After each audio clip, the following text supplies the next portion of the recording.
Welcome to LC Screen Talk. My name is Larry, and this is my review of Star Wars: The Rise of Skywalker.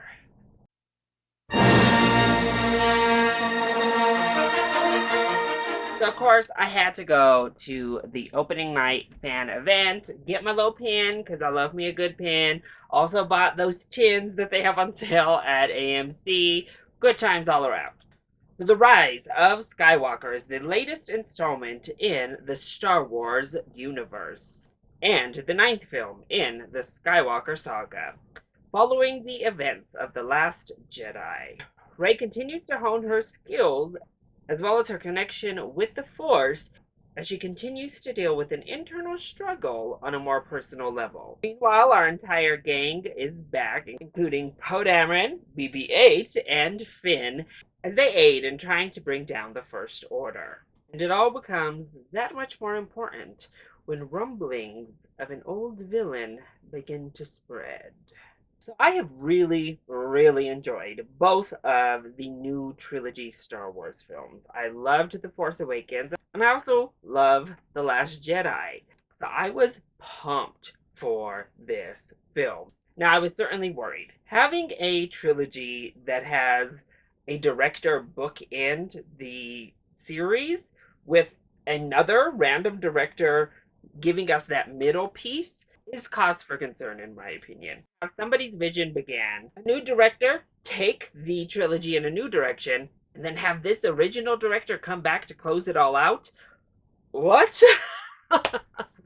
But I loved what JJ did with The Force Awakens. I liked a lot of the new doors that were opened through The Last Jedi, and I've really grown to love these characters. Particularly, I'm fond of BB-8, but also Poe Dameron. Plus, we have Chewbacca, C-3PO, and R2-D2, as well as Miss General Leia Organa, there to kind of ground us into the past history. So what did I ultimately think of The Rise of Skywalker? Well, I liked it, but unenthusiastically so. So, let's go ahead and talk about those positives first. Well, the big positive for me is that most of the action in this film is a lot of fun. There are some really standout set pieces that make for fun action moments, for fun Star Wars moments. The lightsaber battles are awesome in this film. We get a lot of lightsaber action. We get some great uses of the sabers as well as guns and the Force. And I like that the story continues on this focus on that relationship and that connection between Kylo Ren and Rey and unraveling what that means, unpacking all of that. And I also love that like Force connection is very prevalent. It gives us like one of the coolest scenes of the film, in my opinion. The film is also beautiful. The special effects in this movie are stellar, just as you would expect from any major Star Wars film. But I mean, it really looked great. There's maybe one or two shots or one or two renderings in here that were just okay. But honestly, the worst that it gets is good because most everything looks stunning. And I do have to say, I think that J.J. Abrams brings his directorial style to the film. It is clean, it is crisp, it looks nice, if a little bit bright, but overall the film is stunning. And then we get to John Williams. I do think the score leans a little heavy on repetition. However, nobody does a franchise score like John Williams in the fact that he weaves motifs, reworks them, and puts them into new settings better than I think any composer ever has. And it was masterfully done here, where we switch keys, we switch instrumentation, the theme is laid over the top of this new score, and it works great. Plus, a lot of those new moments that come through are beautiful. Themes or songs are introduced as more of symbolism rather than direct theme entrances in this film as well. Williams is a treasure, and I think this was a beautiful acclamation of his entire work over the last 42 years on the series. It was really beautiful, and I just enjoyed it for what it was. I also think the acting is very strong. On the acting front, I might be biased, but I think Oscar Isaac killed it in this film. This movie definitely cemented Poe Dameron as my favorite human character in this new series, but a lot of that has to do with Oscar Isaac's portrayal of the character. He's great. John Boyega is also very good. Daisy Ridley is given a lot more to work with here, and she mostly delivers. And then we have Adam Driver, who continues to kill it in 2019 with another great performance as Kylo Ren. So now we have to kind of talk about the negatives, which will lead off with the mixed elements of the film, because not all of these are straight up negatives.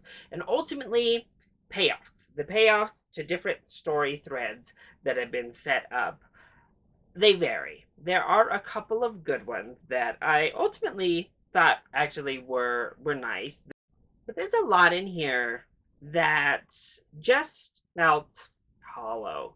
And I think that's ultimately my problem with Rise of the Skywalker, is that so many of the payoffs left me in a place of feeling almost nothing. Like, okay, this is where we ended up, and this is exactly where I anticipated we probably would end up.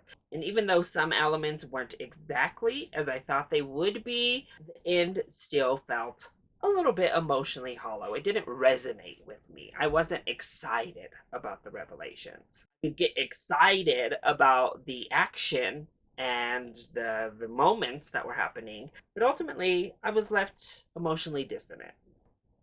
In a film that tries to unveil so many things and really tries to bring shocking revelations or twists and turns, it feels very safe, it feels very standard, it feels very paint by the numbers. And I think that's ultimately my biggest negative, is that it just goes through the motions. So many people hated The Last Jedi, but I thought it gave us a lot of great character development and character moments, whether it be with Rey and Kylo Ren or Poe Dameron. I think that those characters particularly got great development.